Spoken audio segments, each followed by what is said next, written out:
नमस्कार, मी सिद्धेश. मी मौसमी. आणि नवीन वर्षात म्हणजे 2023 मधल्या या पहिल्या व्लॉगमध्ये आपल्या सगळ्यांचं आपल्या छोट्याशा YouTube channel Mumbai digital factory अर्थात MDF मध्ये आपल्या सगळ्यांचं स्वागत आहे. मला सांगशील का आपण इथे कुठे आलो आहोत आणि काय? आपण तर सध्या कोकणात आहोत, म्हणजे नेहमी आपण कोकणातच असतो. हो. नवीन वर्षाच्या या पहिल्या ब्लॉगची सुरुवात पण आपण कोकणातनच करतोय. आज आपण जिथे चाललोय, ज्या जोडप्याला भेटायला चाललोय, ते आधीच रिटायर झालेत. आधीच म्हणजे ते काय 30-40 वर्ष नोकरी करून आणि मग पेन्शन आता घेत आहेत आणि मग ते गावी आलेत आणि आता इथे गावचं आयुष्य जगतायत. असं नाही करत आहेत ते. अच्छा. अजून ते तरुणच आहेत, आपल्याच वयाचे आहेत आणि आत्ताच ते गावी आलेत राहायला आणि आता ते गावातच राहतात.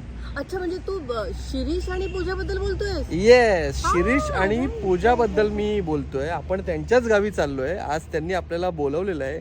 तो फायनली आजचा तो दिवस उजाडलेला आहे. मित्रांनो, आपण भेटणार आहोत शिरीष आणि पूजा ह्या गोड दाम्पत्याला आणि ते त्यांच्या गावी म्हणजे कोकणात त्यांचं जे गाव आहे तिकडे येऊन ते राहत आहेत आणि ते नेमकं काय करतायत काय नाही करतायत हे जाणून घ्यायला आज आपण त्यांच्याकडे जाणार आहोत. तर जास्त आता न बोलता, आता आपण ऑन द वेच आहोत, मला असं वाटतं की आपण डायरेक्ट त्यांच्याकडे जाऊया, त्यांना भेटूया आणि त्यांच्याकडनंच जाणून घेऊया की नेमका काय हा सगळा मामला आहे, हा सगळा प्रकार आहे. तर मित्रांनो, बाकी तुम्हाला थंबनेल आणि याच्यामध्ये काही कळणार नाहीये किंवा कळलं असेलच वगैरे असं मी काही सांगणार नाहीये. ते तुम्हाला कळेलच आम्ही आता तिकडे जाताना. ओके, तर तिकडे जाऊन भेटूयात आपण तुम्हाला. तोपर्यंत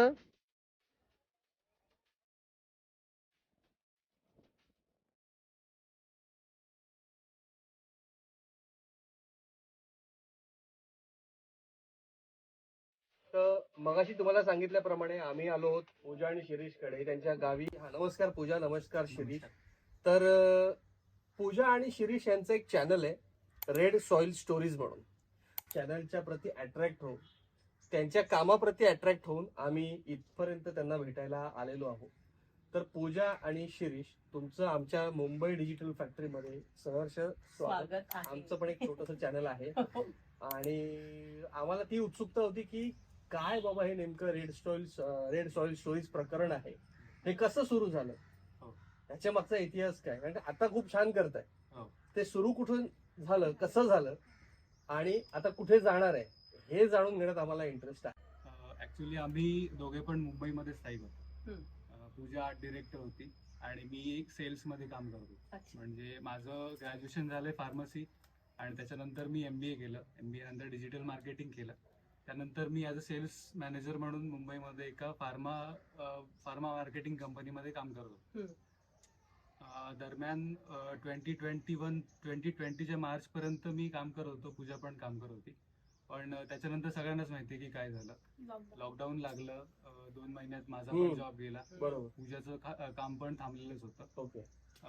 मग तेव्हा जसं मी माझ्या प्रत्येक इंटरव्ह्यू मध्ये सांगतो आमच्या, की आम्ही लिझिकी नावाचं एक चॅनल आहे, चायनीज ब्लॉगर आहे लिझिकी. मला ते ऐकायचं नाहीये, मी पहिलेच मी तुला ते थांबवतो. मला लिझिकीचं नको, मी लिझिकीचं चॅनल, पण तुम्ही वे बेटर आहात.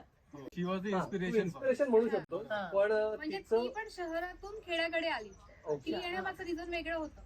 पण आमचं असं होतं की आम्हाला पहिल्यापासूनच आपल्या मातीसाठी काहीतरी करायचं होतं. आणि आता लोक म्हणतात की तुम्ही कोलॅबोरेशन करा आमच्यासोबत वगैरे, बट मला हे सांगायला आवडेल की आमचं कोलॅबोरेशन आधी आमच्या सोबतच आहे की ऍज अ डिजिटल मार्केटर आणि एक फिल्म मेकर किंवा आर्ट डिरेक्टर जेव्हा स्वतः कोलॅब होऊन काहीतरी करू शकतात. त्याच्यानंतर जसं मी आता ते 2 चॅनल म्हटले, ट्रॅडिशनल मी आणि पूर्ण, तर ह्यांच्याबद्दल पण आम्ही रिसर्च करायला चालू केला. दरम्यान पूजाचं काम परत चालू झालं, पण मी जॉब सर्च करत होतो. पूजाने एक प्रोजेक्ट घेतला, वेब सिरीज होती ती. पण त्या दरम्यान मी हिला म्हटलं की आपण असं काहीतरी करू शकतो का, म्हणजे यांच्यासारखं सुरू करून ज्याचा फायदा आपल्याला पण होईल आणि आपल्या मातीला पण होईल. आपण प्रॉपर गावी शिफ्ट होऊन असं काहीतरी एक प्लॅन करून आपलं रुरल लाईफ जगासमोर दाखवू शकतो का, या उद्देशाने तिला मी असंच म्हटलं. तुम्ही बोलता बोलता तुम्हाला एक आयडिया आली की असं आपण काही करू शकतो का. मग ती पण म्हणाली की मला या इंडस्ट्रीमध्ये भरपूर म्हणजे सॅच्युरेशन आलेलं आहे वगैरे अशा बद्दलचं. तर मी म्हटलं ठीक आहे, आपण याच्यावर रिसर्च तरी ऍटलीस्ट चालू करूया. मग आम्ही हे सगळं कसं करता येईल हा रिसर्च चालू केला आणि 2021च्या नोव्हेंबर मध्ये ह्या गावी शिफ्ट झालो. हे माझं हे गाव आहे. तुझं अँसेस्ट्रल गाव आहे. हो, वडलो पण त्याआधी मला एक हे करावं लागेल. जसं तुम्ही इंडस्ट्री मधून बिलॉंग करतात, सो तुम्हाला माहितीये की आपण एक स्क्रिप्ट आपल्या हातात येते एखाद्या प्रोजेक्टची, आणि तो प्रोजेक्ट फ्लोअरवर जाण्याआधी म्हणजे त्याचा शूट सुरू होण्याआधी आपण जेवढं पेपर वर्क करतो ना, तसं सेम पेपर वर्क आम्ही करून इथे आलो होतो. Okay. म्हणजे असं नाहीये की एक अचानक वर्षाचं पूर्ण रिसर्च आमच्या होमवर्क करून आलं. Homework Correct. करून आपलं डिझाईन पूर्ण कसं असेल, कलर पॅलेट काय असेल, बरोबर. त्याचे स्वॅचेस काय असतील, ओके आपले प्रॉप्स कसे असतील, मग त्याला कितपत आपण ट्रेडिशनल ठेवायचं, कितपत मॉडर्न टच द्यायचा.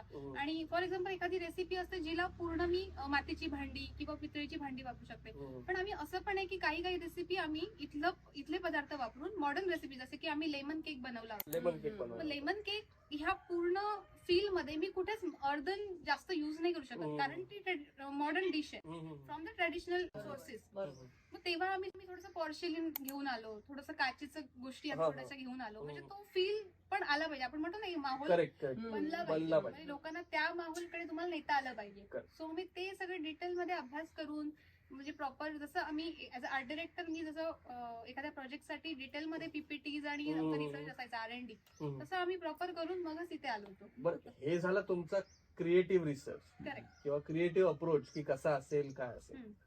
तो छानच असतो. ते आपल्यालाही करायला खूप हो, आवडतं हो. की अरे ऐसा दिखेगा वैसा हा. दिखेगा, ये हा. अँगल लगाएंगे, ये कलर यूज करेंगे, करेक्ट. हे झाड चाहिए.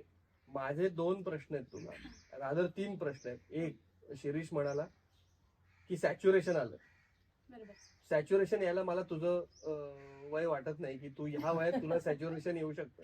ह्या वयात आपलं करिअर सुरू होतं किंवा आपण Bloom साधारणपणे होत असतं. बरोबर. ब्लूम होत असतं. सेकंडली, सॅच्युरेशनच्या नंतर तू जेवण लहानपणापासून बनवण्याची तुला आवड होती का?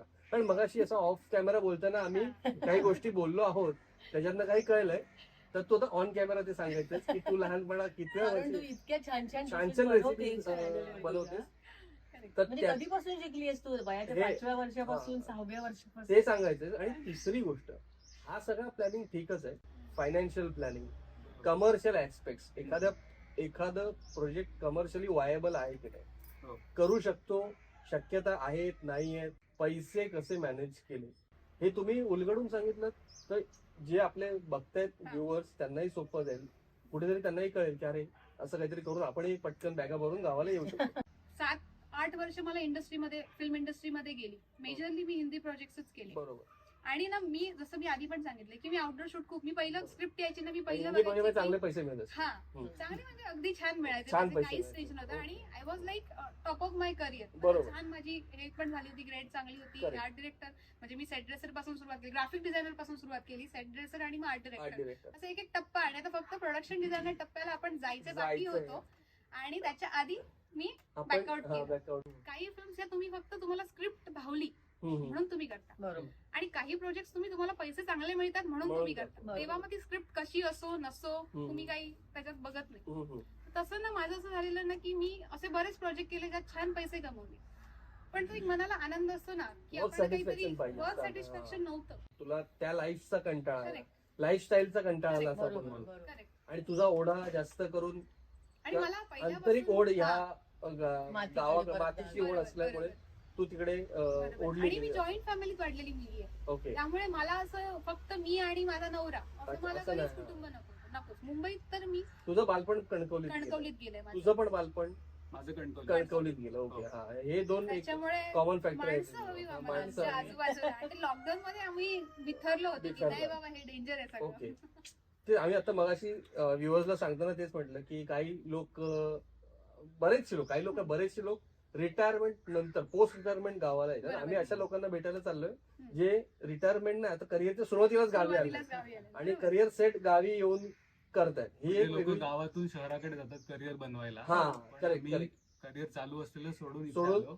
नवीन काहीतरी करिअर वेगळं वेगळं. करण्यासाठी. नाही आणि याच्यात ना गमतीचा एक पार्ट आहे की जसं आता तुम्ही हे छप्पर जे बघताय ना हम्म. तर हे आम्हाला लिटरली आम्ही म्हणजे अगदी 7 वाजता 6 वाजता आम्ही पोफळींच्या माडांच्या बागात जाऊन स्वतः आम्ही ती गोळा करून लिटरली ते वर आणून चढवलेली आहे. चढवलेली. म्हणजे शिरीष वर चढला मी खालून त्याला देते असं सगळं ते सिनारिओ होता. ओके. शेणा मातीने मी कधी आयुष्यात माती तर ठीक आहे माती पण ठीक आहे. शेणात तर मी कधीच हात घातला कामात जर नव्हता. जी काय कधी- माती केली असेल ती तेवढीच, बाकी काय अशी खरी माती तिने कधी हात घातला नव्हता. सांगितलं असेल की अरे क्या. आणि असं लोक मला तोंडावर नाही म्हणायचे पण पाठीमागून बोलायची की ह्यांका एवढा शिकायचा एवढा शेणामातीतच हात घालूच होतो तर एवढा शिकान काय केलं किती असं गेली व्हायचं. मुंबईत हा. किती गेली. तर आम्ही ते टू व्हीलरला ते असं पाठीमागे असं खड्ड्यात बांधून- सगळं बांधून आणायचो वगैरे सगळं आणि- लोक नावं ठेवणारच आहे. बरोबर तुम्ही बरोबर. चालत जा गाढवा बरोबर किंवा त्याला खांद्यावर घ्या किंवा हा. त्याच्या बरोबर बसा, सगळ्याला नावं आणि ठेवणार. ती जसं ती गोष्ट आहे ना. मी एक्सप्लेन करणार आहे की फायनान्शियली कसं काय. Financially. हा आता आपण फायनान्शियल हा बोल. जसं ही म्हणाली की हे सगळं बांधून आम्ही सगळं केलं वगैरे पण फायनान्स पेक्षा आम्हाला वेळ जास्त लागला. हा. म्हणजे काय म्हणतात ना टाइम इज मनी. बरोबर. तर आम्ही मनी ऍज अ टाइम स्पेंड केला. म्हणजे हे सगळं उभं राहिलं, हे घर उभं राहिला आम्हाला नाही म्हटलं तरी 3 ते 4 महिने लागले. आणि ही जी लाकडं वगैरे आहेत ती प्रॉपर आम्ही जंगलातून जाऊन मी स्वतः पण गेलो होतो. आमचे तात्या आहेत त्यांच्यासोबत. ओके. आणि ही अशी लाकडं काही वगैरे माणसं भेटली सगळी ना जंगलातून जीवाभावाची. आम्ही स्वतः तोडून आणलेली आहे. Yes. नाही, ती माणसांवरती मिळणारच आहे. एकदा हा, आपलं हा. फायनान्स झालं ना हा. की मला त्या माणसांवर यायचंय की So, माणसं इम्पॉर्टंट आहेत. आता Support ह्याच्यात करणं. सगळ्यात इम्पॉर्टंट आहे ना की तुम्ही जेव्हा अशी मोठी रिस्क घेता ना हा सगळ्यात महत्वाचं आहे पैसा वगैरे ठीक आहे सगळ्यात महत्वाचं आहे तुमची फॅमिली सपोर्ट. करेक्ट. तुमच्या सोबत जी माणसं आहेत ना म्हणजे आजही माझी म्हणजे माझं माहेर तर म्हणजे पहिल्यापासूनच की बाबा मी 10वीला मला 90% होते 12वीला 80% होते सायन्सला पण कधी मला कोणी माझ्या आई वडील सांगितलं नाही की तू तुला ह्याला जा मेडिकलला जा हे. मी मला जेजेला जायचं होतं हे लहानपणापासून स्वप्न होतं Okay. ते वर व्हेरी सपोर्ट की तुला जे करायचं तेच कर. हे यायच्या आधी तेच होतं आमचं की सासरी कसं रिॲक्ट होते कारण त्यांच्यासाठी फिल्म मेकिंग ह्या सगळ्या गोष्टी खूप हे होत्या. सुरुवातीला त्यांचाही विरोध झाला. त्यांनी ओव्हर द टाइम आमची मेहनत बघितली आणि आज ते लिटरली रेड सॉइलचा म्हणतात ना इनडायरेक्ट पार्ट अविभाज्य घटक झाले. करेक्ट. सो आमचे आणि असं जसं तुम्ही फायनान्शियल सपोर्टिंग पिलर म्हणतो म्हणजे आपण. सासऱ्यांचा प्रचंड मध्ये मदत पण केली. त्यांनी आम्हाला मदत केली. प्रचंड मदत मदत केली म्हणजे आमचे असं म्हणू शकता की रेड सॉइल स्टोरीजचे Financer. हाफ प्रोड्युसर प्रोड्युसरचे मनी सेव्हिंग आम्ही त्यात लावली आणि Okay. आमच्या सासऱ्यांनी पण आम्हाला प्रचंड